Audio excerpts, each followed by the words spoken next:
What is up, guys? My name is Aristotle, coming back to you for Cyberathlete Insight about Week 6. As you know, last week was a heated matchup. We had actually 2 matchups, and they were both insane.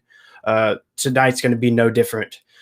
So first things first, I'm going to bring on my co-host, Mr. Ryan Chowder.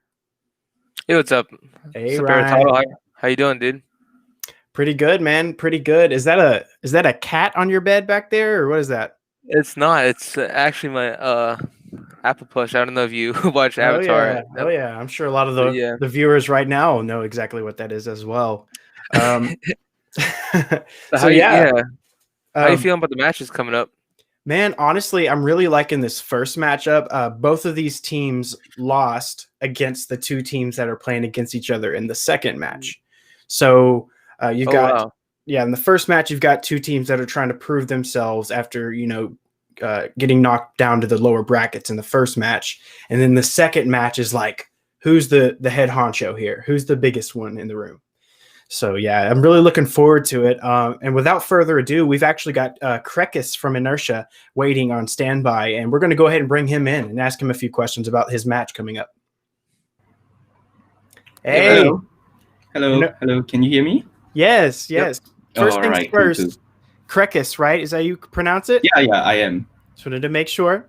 All right, Krekis. So how you feeling, man? I'm pretty good. Confident for our incoming game. Yes. Okay. What is your mindset going into this matchup, other than staying confident and cool and collected? So basically, CVCI is for me and our team to have fun, gain the experience needed to compete against the strongest team in the university. So of course we will be going all out to get the win, but what we feel that learning is the most important part, because Valorant to us is relatively new, and we do have some players lacking in our team that lacks experience. So it's also for us to try and help those kind of players and overall to grow as a team. So Okay, interesting. Now, you speak a lot about your team and the fact that you guys are doing this to really have fun and learn. What is your relationship like with your team? Do you guys hang out outside of this and okay, so before Valorant started, we don't really know each other, and so we are complete strangers. Okay. Then also because of the fact that we come from different faculties, different subjects, and also different years, so we all have different commitments. And in addition to that, there's also COVID, so we didn't really get a chance to actually hang out in person. So what we can do is actually really just to bond within ourselves in Valorant and through Discord and stuff like that. So I don't really think that that's really a good start for a team, but we are making progress. So far for now, right? We have got to a comfortable level where we can just joke around, scold each other, and it's comfortable for us to do that. So I think it's really a good start and also a good direction towards where we are heading towards. Absolutely, man. Absolutely. And as a team leader, can you tell us and give us a little bit of insight on what a practice looks like for you guys typically? Do we play one map for a certain amount of time or switch it up, or, how do we do that? What's practice like? Okay, so for practice wise, we would try to run every week. We would try to have a compulsory training session. So it's discussed within ourselves. So minimally it's 3 hours. Then during that 3 hours, we would try to get the basics down. For example, running plays, practicing maps where playing the meta roles and using some there's a internet website that allows us to do the planning, Valorant.gg or something. I can't remember clearly. Okay. So we use those maps to plan out what we should do in particular place and talk it out everyone's role. Make sure we know what our roles are exactly so that we don't get confused during the games. Then after doing customs, if we have time, we would run it through competitive. So we play 5-man with ourselves to run it against PUBG team. In addition to that, of course, we hold scrimmages with our neighboring universities in Singapore or our NUS another team. So yeah, this is to give each other feedbacks and also to watch our VODs to learn from our mistakes. That's how we usually do it. Wow. Sounds very structured and a very positive way of looking at things. It sounds like it's working out for you guys so far. In your last match, as you know, you guys conceded 2-0 to City Ghosthawk, who will be playing against Maralt, who defeated your opponent that you'll be playing against tonight. So if you meet again against City Ghosthawk in the future, are you confident that your team will be able to, have the opposite result and come away with the win? So CVCI is one of our first actual competitive scene, and City Ghosthawk is our first matchup ever in a game. So we were taken by surprise by how well organized and structured they are in executing plays and distracting us, because this has never happened before when we play against PUBG. So this made us realize that hey, they can do so much better. They are so much more well organized, structured in executing stuff, and for us, it really threw us down because maybe it's more of a shock that we lost control of what's going on already. So so everyone is lost. We don't know how to get back from that kind of setback. So of course, after the game, we have been consistently watching the VOD again and again so that we can learn that what's their execute like. And also during our recent trainings and things like that, we did input some of their strategies into ours to see whether if that worked out or not. Of course, that's a cheap way of doing it, but it's always good to learn from the enemy so that yeah, I mean, honestly speaking, they are so much better as a team compared to us, and that is where we are lacking. So we are more focused towards improving as a team than our individual skills level. So basically we would just try and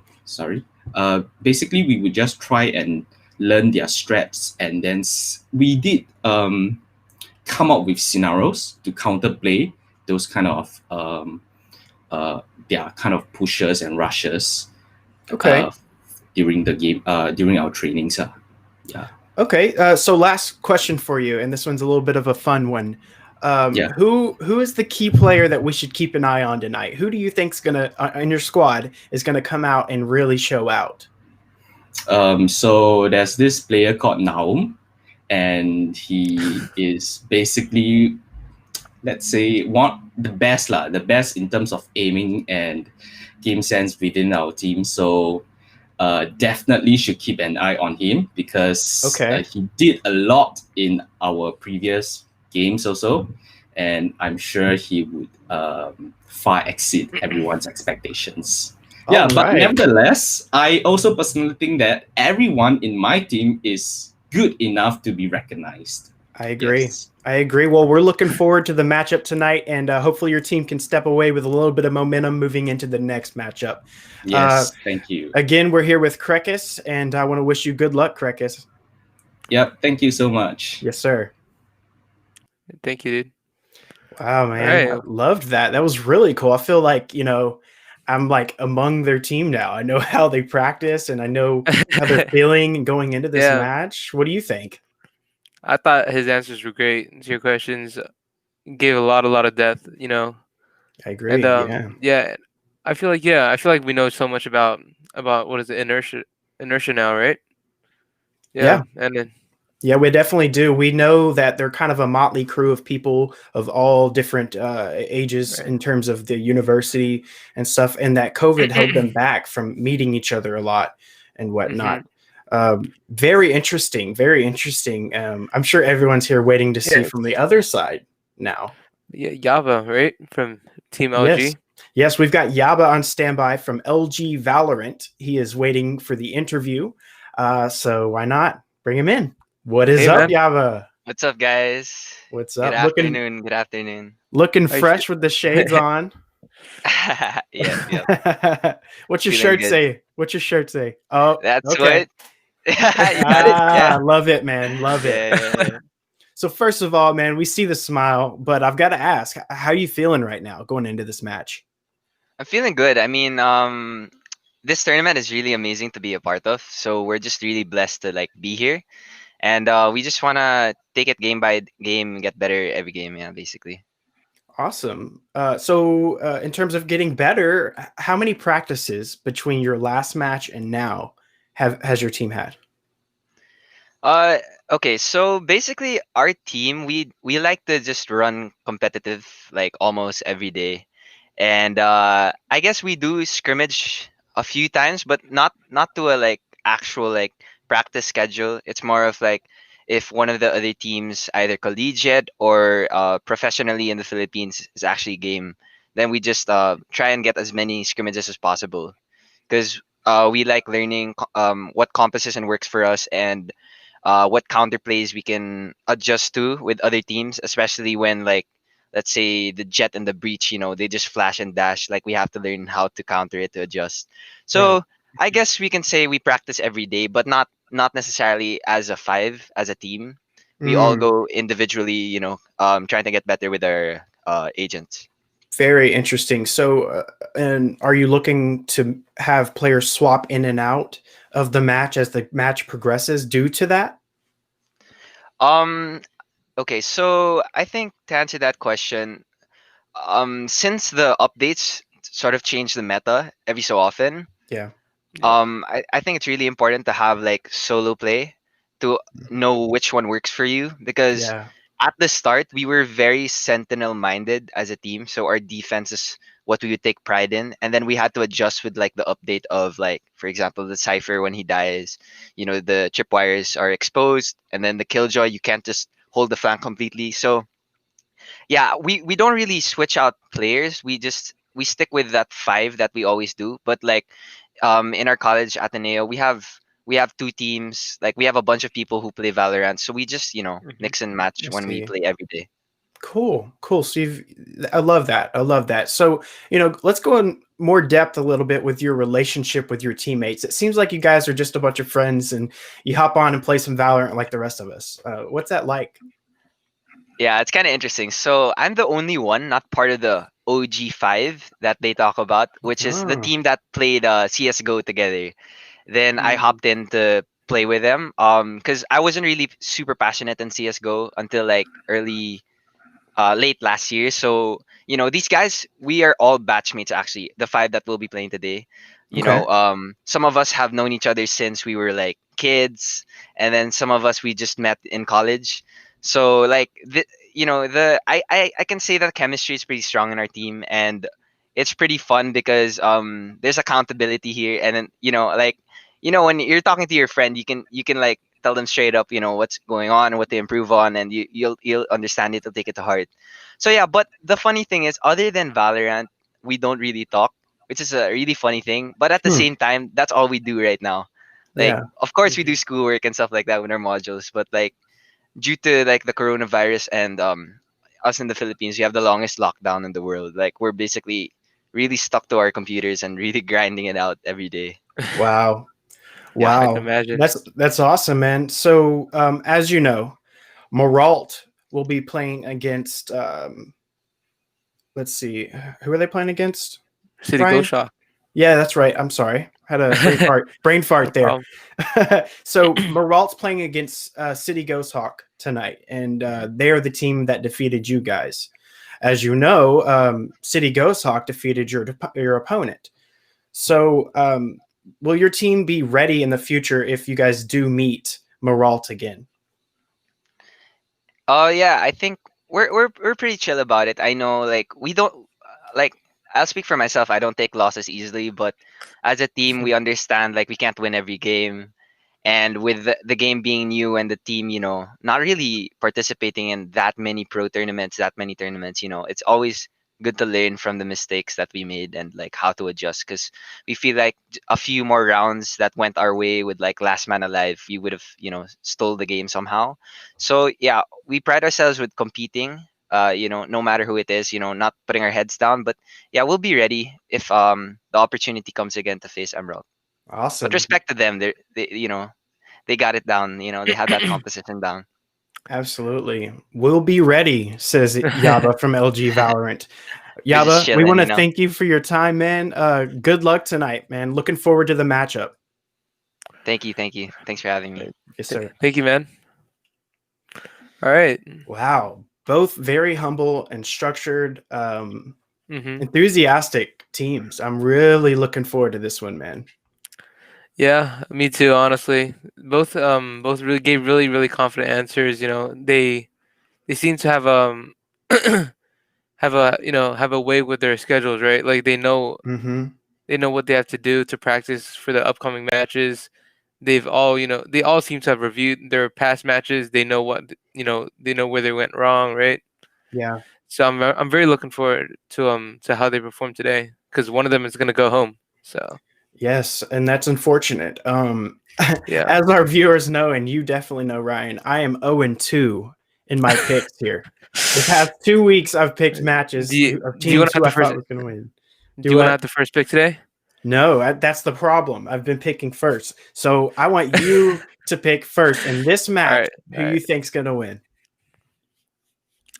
I think I gotta go with.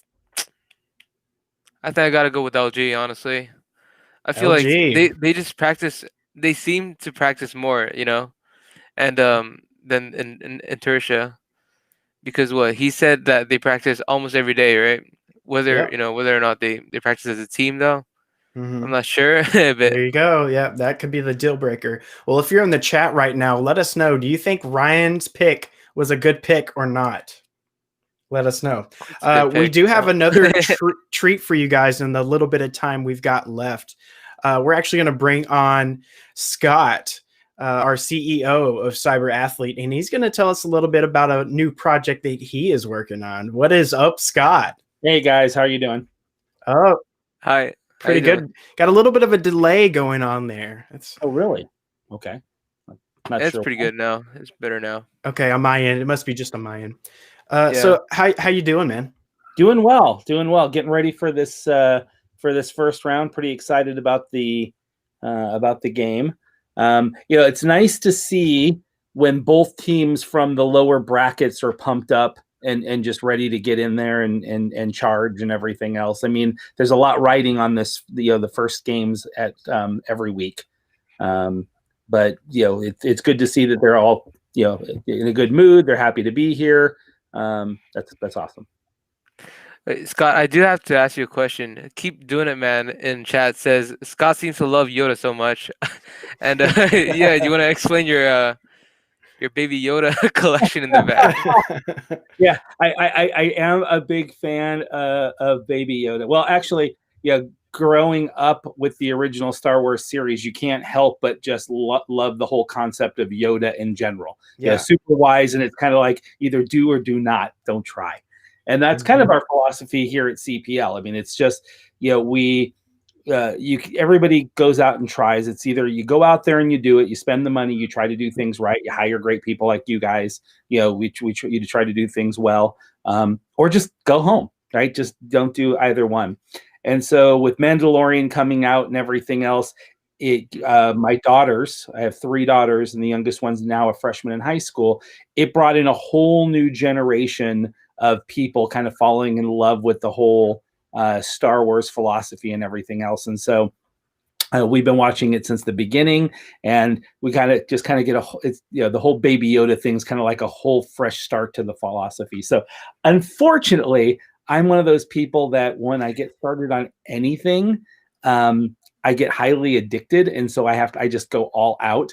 So I have a checklist of every major Baby Yoda item that's produced out there, and I'm about 70%. I actually just finished getting finishing my new weapon for. Yeah, that's pretty cool. Yeah, that's actually a functioning weapon.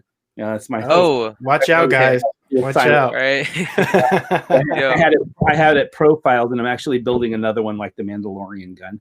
So nice. Yeah, so it's kind of fun. Yeah, just kind of a hobby thing. So I do want to ask you, I'm sure our viewers are on the edge of their seats after I mentioned a potential project you're going to be working on. Do you mind telling us about it?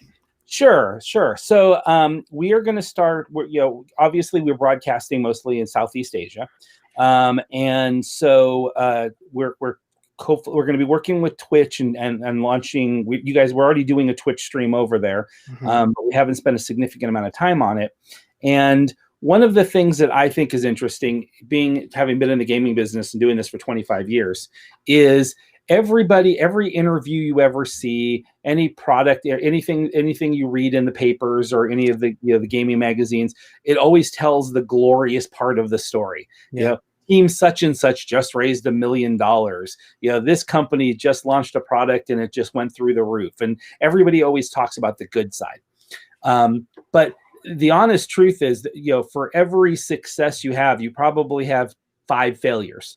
There's a lot of the people in the business have been around a long time. They've formed companies. Companies have come up. Companies have failed.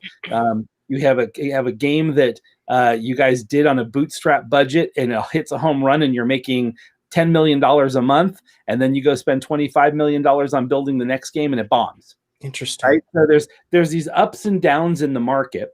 And the millennial generation and Generation X, everybody seems to think what they hear is the success stories on Twitch and everything else, where someone gets on there, gets 10,000 subs and 100,000 views, they become a Twitch partner, and now they're making $1 million a year. And when they don't instantly have success, they feel like they're failures. And so we're going to launch a show that talks about those things, and it's called Call to Action. We're going to do Call to Action Business and Call to Action Gamer. And what we're going to be doing is we're going to be bringing the CEOs and people who have been in gaming from some of the larger companies that you guys know, Ready Up, some of the gaming companies, Gearbox, everything else. And I've known these guys for 10, 15, 20 years. And we're going to ask them about their failures, not their successes, but about their failures and what they learned from those failures and how they turn those into successes. Wow. And the same thing also with some of the teams and that are out there. I mean, they're raising a lot of money, but all of them will tell you it's not as easy as finding a couple of key players and then you win the next tournament. For every dollar that they raise, they probably spent $10 trying to build the team. And so we'll also bring on some people from Twitch and from some of the industry media companies. And again, this isn't a negative thing. This is saying what we want to point out is don't give up. There's a lot of things in the business world when it comes to gaming, not just being a tournament player and everything else, but the ecosystem is huge. And as long as you keep pushing and trying and things like that, a failure isn't a failure. It's a learning lesson. We've all done it. A lot of us have spent millions of dollars learning lessons, and hopefully you turn the next corner around and you do something great. And so we're gonna go ahead and do that. I think it'll be very exciting because most of these people don't get to tell these stories. Yeah. And so, getting some CEOs on there that get a chance to do this, I think it's going to be very liberating. I'm hoping it's going to be a good time. So we'll broadcast this starting in 2 weeks in Southeast Asia. We'll launch it at the beginning of December. You and Ryan and a couple other people will be coming on as co-hosts for the show. And hope some people learn some interesting things about the business from the back end. Yeah. I'm sure our viewers are looking forward to hearing those stories and learning from them as well. I know that I certainly am. Yeah, that's really cool. Looking forward to it, man. I know our viewers are as well. So yeah, I guess moving on to the matches tonight, we've got our first match between LG Valorant and Inertia. Who are our broadcasters for the first match tonight? Scott, do you know? Jamalish and Bap are broadcasters. Awesome. Well, I guess we will go ahead and pass it on to them. Just a brief break, and we'll be right with the broadcasters and moving on to our next match, guys. Ryan, you got anything left to say before we roll out? You could sorry, Jesus. He's Took my recovering water a bit. from a sickness or something. Okay, so yeah, you can catch us on our socials, Aristotle and Ryan Chowder. I don't know if Aristotle's going to be streaming after this, reacting to the matches on his own. Yeah. Are you? Okay. Yeah. After So you this, can you guys can go to, if you want to watch it with us, me and Ryan here. Scott might drop in, and some other people within the Cyberathlete team might drop in and chat with us. We'll be at Aristotle on Twitch.com, or you can just stick here and watch it with the broadcasters like the rest of us. Again, you could find us at Aristotle and at Ryan Chowder __ on all social medias. All right, guys, we'll see you on the other side.